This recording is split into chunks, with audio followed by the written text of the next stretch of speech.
Assalamualaikum warahmatullahi wabarakatuh. Perkenalkan, nama saya Rahmawati Ali. Saya dari kelas D akuntansi semester 3. Di sini saya akan menjelaskan tentang permintaan dan penawaran dalam Islam. Yang pertama yaitu hukum permintaan. Permintaan terhadap barang atau jasa didefinisikan sebagai kuantitas barang atau jasa yang orang bersedia untuk membelinya pada berbagai tingkat harga dalam suatu periode waktu tertentu. Selanjutnya yaitu konsep permintaan terhadap barang dan jasa hanya memperhatikan konsumen yang memiliki preferensi dan daya beli sekaligus. Yang pertama yaitu asumsi, yang kedua penjelasan secara grafis, yang ketiga faktor-faktor yang mempengaruhi permintaan. Yang berikutnya yaitu teori permintaan Islam. Dalam paradigma konsumsi Islam, Al-Quran dan hadis mengajarkan dalam kaitan dengan perilaku konsumen. Yang pertama itu Islam mengakui keterampilan dan kemampuan setiap individu berbeda. Yang kedua, Islam mewajibkan zakat.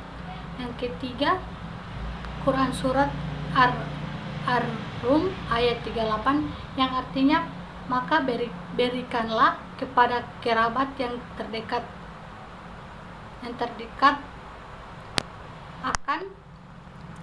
akan haknya, demikian pula kepada fakir miskin dan orang-orang yang dalam perjalanan. Itulah yang lebih baik bagi orang-orang yang mencari keridhaan Allah Subhanahu wa taala. Dalam tafsiran diterangkan bahwa yang berhak menerima zakat ialah yang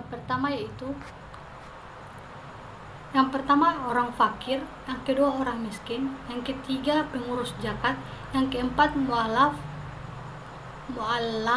yang kelima memerdekakan budak, yang keenam orang berutang, yang ketujuh pada jalan Allah atau sabilillah, yang kedelapan orang yang sedang dalam perjalanan. Yang berikutnya yaitu hukum penawaran.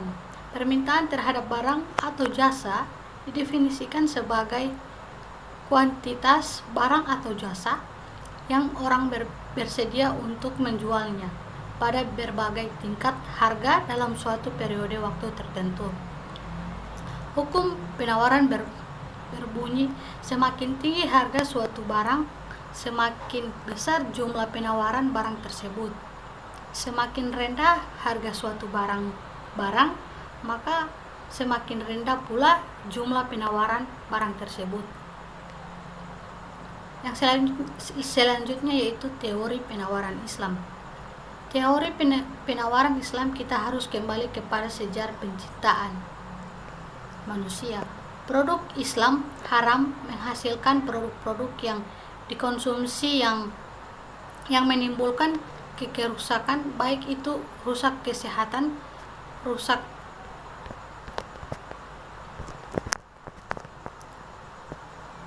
rusaknya moral dan kepribadian.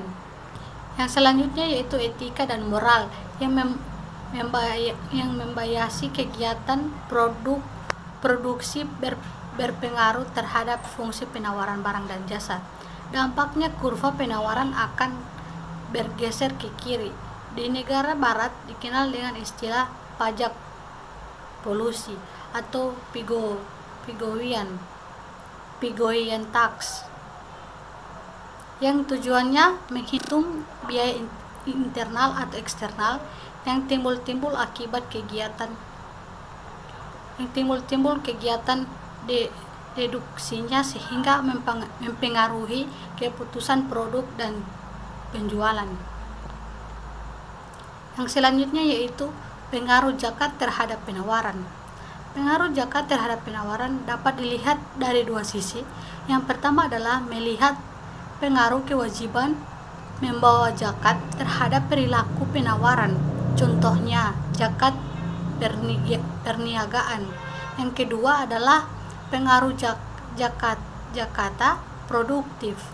yakni alokasi Jakarta untuk kegiatan produktif dati mustahir terhadap kurva penawaran.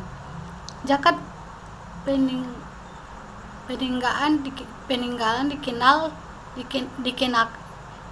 zakat peninggalan dikenakan hasil produksi dijual dan hasil penjualan telah memenuhi nisab. Batas minimal yaitu 96 gram emas dan haul batas minimal waktu harta tersebut 1 tahun. Bila sudah terpenuhi, wajib dikeluarkan zakat 2,5%. Objek zakat peniagaan adalah barang yang diperjualbelikan. Yang selanjutnya yaitu pembentukan harga keseimbangan. Keseimbangan atau equilibrium adalah kondisi di mana jumlah permintaan sama dengan jumlah penawaran jumlah barang pada keadaan disebut kualitas keseimbangan. Tingkat harga yang keseimbangan secara grafis harga dan kuantitas keseimbangan dicerminkan dengan pertemuan antara kurva permintaan dan kurva penawaran. Sekian dari saya. Wassalamualaikum warahmatullahi wabarakatuh.